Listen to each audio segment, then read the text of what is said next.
Want to do a deep dive into Shakespeare's gayest sonnet with me? Well, then let's go.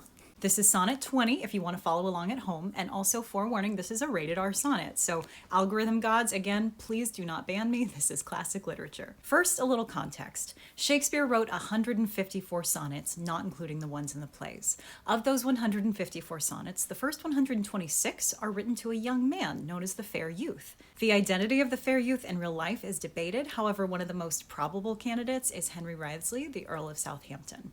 Anyway, this sequence of sonnets written to the fair youth contains some of the most beautiful love poetry ever written, including Shall I Compare Thee to a Summer's Day, When in Disgrace with Fortune in Men's Eyes, and Let Me Not to the Marriage of True Minds. The remaining 28 sonnets are written to a woman known as the Dark Lady. She is explicitly described as having dark skin, dark hair, dark features. She may have been black, she may have been Jewish, we don't know, but this is the sequence of sonnets that includes My Mistress' Eyes Are Nothing Like the Sun, if you're familiar with that sonnet.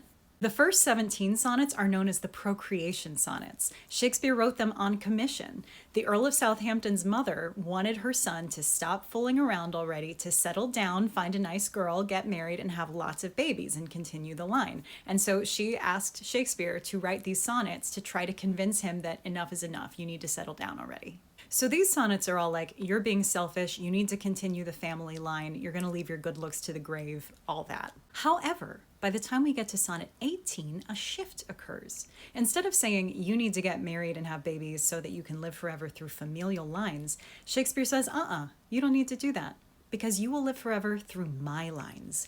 I will write beautiful poetry for you that will capture your beauty, that will capture my love for you, and you will live forever through that.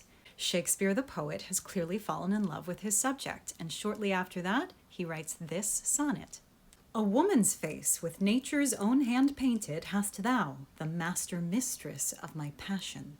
The fair youth is a man, but he's beautiful like a woman. Nature has given him these beautiful womanly features, and yet he's a man. Shakespeare's so captivated and confused by this that he calls him the master mistress of his passion. A woman's gentle heart, but not acquainted with shifting change, as is false women's fashion. He's saying you have the heart of a woman, but you're more true, more loyal than women are. Yes, Shakespeare's being misogynistic here. He's playing into the stereotype that all women are fickle. However, Shakespeare is also including a double entendre here. In Elizabethan slang, the word quaint essentially meant see you next Tuesday. And to change shifts was to change undergarments, which is something that women would do when they were menstruating.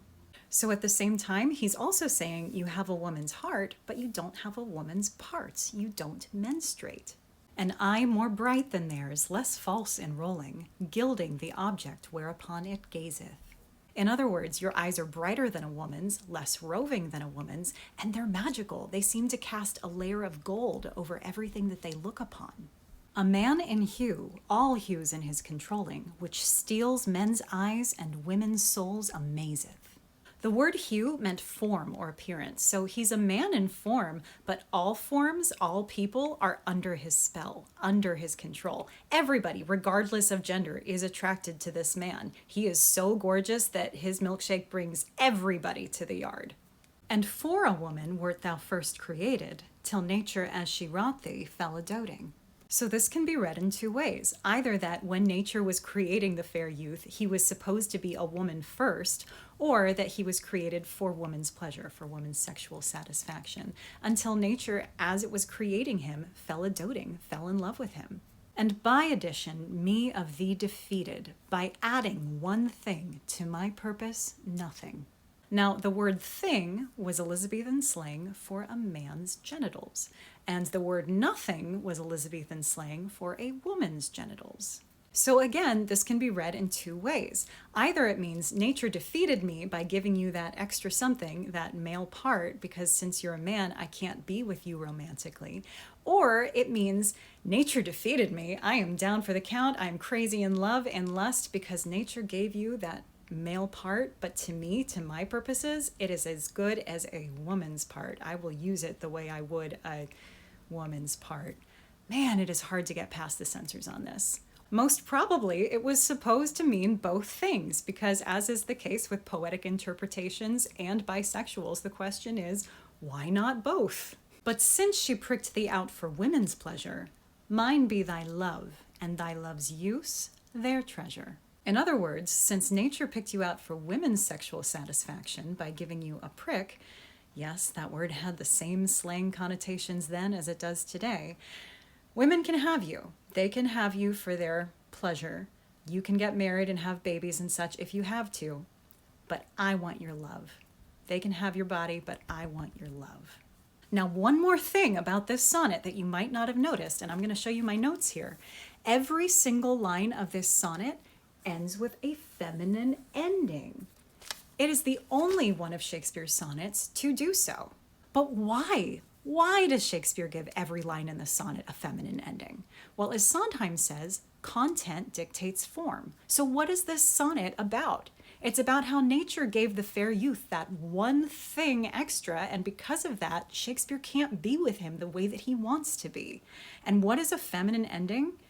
It's one little thing extra. It's a little extra unstressed syllable at the end of a line of verse. So all these feminine endings are like little figurative penises, but at the same time, they're called feminine endings, male and female in one, like the fair youth, like the master mistress of Shakespeare's Passion.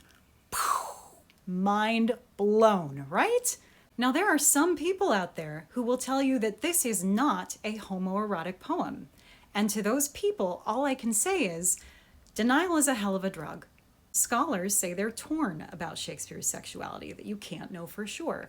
Now, look, I am not a scholar, I'm an actor, but I do have common sense. That is a homoerotic poem. Even if he didn't act upon those desires, he still expressed them. And is it so crazy to think that there might be a queer man in the theater? Some people argue that the sonnets to the fair youth are just sonnets about platonic love, but let me tell you something. I love my best friend. She is the love of my life, and I would lay down in traffic for her, but I wouldn't write 126 sonnets for her. There are also people out there who will argue, well, we don't know for sure that the sonnets are autobiographical, to which I say, I have read them. I've read all of them, and they are absolutely autobiographical. I cannot read them in any other way. It doesn't make any sense. There are few hills that I will die on, but this is one of them. Shakespeare was a queer man. The only reason we don't acknowledge it is because scholars have been viewing him through their heterosexual lens for hundreds of years. And you know what? I think it's time we start acknowledging it.